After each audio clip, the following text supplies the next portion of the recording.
بسم اللہ الرحمن الرحیم. میں ہوں آپ کا حیدر جاوید سید. آج کی بات میں ہم دو تین موضوعات پر ذرا مختصراً بات کریں گے. پہلا موضوع تو تحریک انصاف اور پاکستان پیپلز پارٹی کے درمیان معاہدہ کا نیا وہ سلسلہ ہے جس کا دروازہ وفاقی وزیر بحری امور علی زیدی نے قومی اسمبلی میں کھولا تھا، جہاں انہوں نے کچھ کاغذات لہراتے ہوئے یہ کہا تھا کہ یہ نثار مورائی، عزیر بلوچ کی جی آئی ٹی رپورٹس ہیں اور ان میں آصف زرداری اور فریال تارپور اور پیپلز پارٹی کے دیگر رہنماؤں پر جرائم پیشہ عناصر کی سرپرستی اور قاتلوں کی سرپرستی، اسلحہ فراہمی کے حوالے سے الزامات ہیں. اس الزام کے چند دن بعد سندھ میں پیپلز پارٹی کی حکومت نے دونوں جی آئی ٹی رپورٹس کے علاوہ بلدیہ ٹاؤن میں گارمنٹ فیکٹری میں لگی ہوئی آگ کی جی آئی ٹی رپورٹ بھی جاری کر دی. پیپلز پارٹی کی حکومت نے جو رپورٹ جاری کی وہ علی زیدی کے الزامات سے بالکل مختلف ہے. علی زیدی کی جی آئی ٹی رپورٹ، مبینہ جی آئی ٹی رپورٹ کہہ لیں یا جی آئی ٹی رپورٹ جن کا وہ دعویٰ ہے کہ یہ جی آئی ٹی رپورٹ ہے، اس کے حوالے سے وفاقی وزیر فواد چودھری میدان میں کودے اور انہوں نے کہا کہ میں اس بات کا گواہ ہوں کہ انہوں نے یہ رپورٹ ہائی کورٹ کے ذریعے حاصل کی ہے. لیکن گزشتہ شب دو نجی ٹی وی چینلز کو دیے گئے انٹرویوز میں علی زیدی نے جو گفتگو کی اس رپورٹ کے حوالے سے، اس میں انہوں نے کہیں بھی یہ نہیں ذکر کیا کہ میں نے یہ رپورٹ جو ہے وہ ہائی کورٹ کے ذریعے حاصل کی ہے، بلکہ انہوں نے کہا کہ میں اپنے بچوں کو دبئی چھوڑ کر جب واپس کراچی پہنچا تو میرے گھر کے چوکیدار نے مجھے یہ لفافہ دیا کہ کوئی صاحب یہ دے گئے ہیں، اور اس لفافے کے اوپر لکھا ہوا تھا گولڈ لک. اب سوال یہ ہے کہ وہ لفافہ ان کے گھر کس نے پہنچایا اور کیا وہ جی آئی ٹی رپورٹ ہے؟ اور وفاقی وزیر فواد چودھری نے یہ کیوں کہا کہ علی زیدی نے ہائی کورٹ کے ذریعے یہ رپورٹ حاصل کی؟ الزامات کے اس نئے جھگڑے میں ایک بار پھر پیپلز پارٹی کو ہدف ملامت بنایا گیا ہے. یہ وجہ ہے کہ پیپلز پارٹی کو فرشتوں کی جماعت بالکل نہیں ہے، انسانوں کی جماعت ہے اور ہمارے اور آپ جیسے گوشت پوش کے لوگوں کی جماعت ہے، اس ملک کے لوگوں کی جماعت ہے. لیکن پیپلز پارٹی کے ساتھ پچھلی نصف صدی سے جو سلوک ہو رہا ہے، 1970 کے مولویوں کے فتوے سے لے کر اور جے آئی ٹی رپورٹ کے علی زیدی کے الزامات تک کا جو یہ سفر ہے، اس سارے سفر میں ایک بات بڑی عجیب ہے کہ ریاستی ادارے اور پاکستانی میڈیا کی ایک اکثریت ہمیشہ ان قوتوں کے ساتھ کھڑی ہوتی ہے جو پیپلز پارٹی کے خلاف ہوتے ہیں، پیپلز پارٹی کے خلاف پروپیگنڈا کر رہے ہوتے ہیں، پیپل پارٹی کے خلاف فتوے بازی ہو رہی ہوتی ہے، عورت کی حکمرانی کے خلاف باتیں ہو رہی ہوتی ہیں، بھٹو کو کافر قرار دیا جا رہا ہوتا ہے، بھٹو صاحب کے بارے میں کچھ اور باتیں کی جا رہی ہوتی ہیں. یہ رویہ بہرحال افسوسناک ہے. جی آئی ٹی رپورٹس کے حوالے سے علی زیدی کا یہ کہنا کہ سپریم کورٹ کے چیف جسٹس نوٹس لیں اور فلاں کریں اور فلاں کریں اور ہمیں یہ پوچھ کے دیں، تو کیا سپریم کورٹ نے علی زیدی کی ہدایت پر عمل کرنا ہے؟ یہ بھی ایک عجیب بات ہے. زیادہ مناسب تو یہ ہے کہ علی زیدی صاحب اب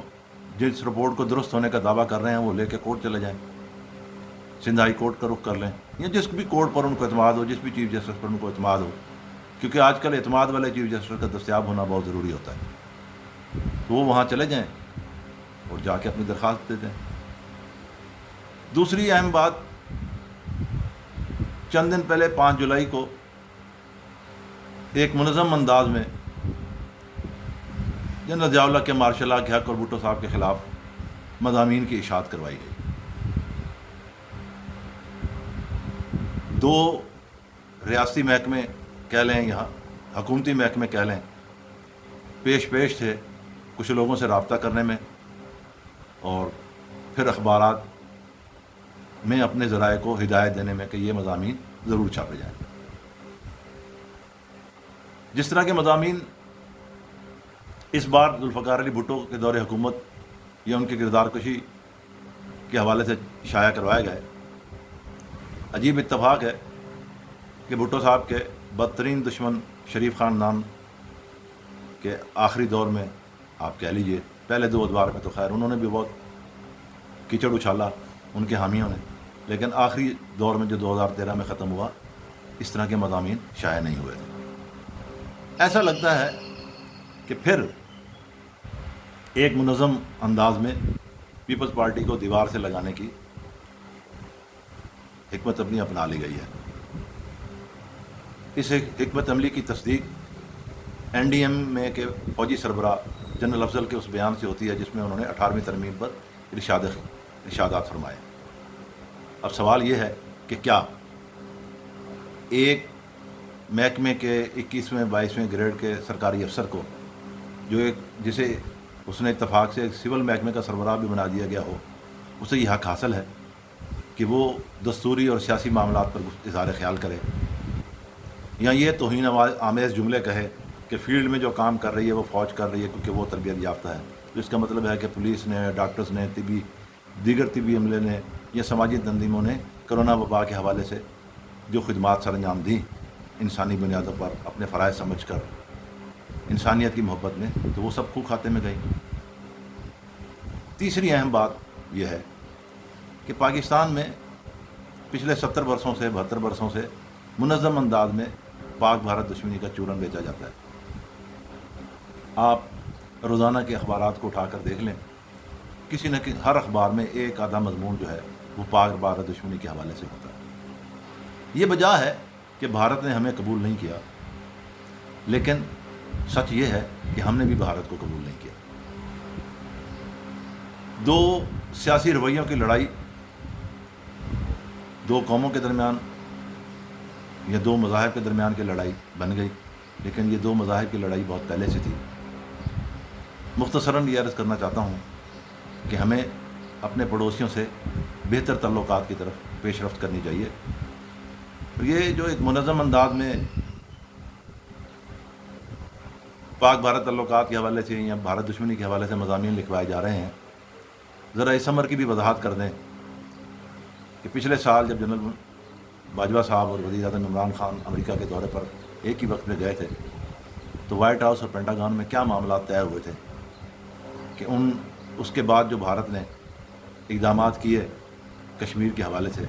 پاکستانی ریاست نے، پاکستان کی حکومت نے، اور پاکستان میں کشمیر کے لیے جہاد کر کے جہاد کے نام پر اربوں روپے اکٹھے کرنے اور ہزاروں بچے مروانے والوں نے اس پر کوئی رد عمل نہیں کیا، ظاہر نہیں کیا۔ قوم جاننا چاہتی ہے کہ آخر کیا طے ہوا کہ سارے کردار چپ ہیں اور کیوں چپ ہیں۔ خدا حافظ۔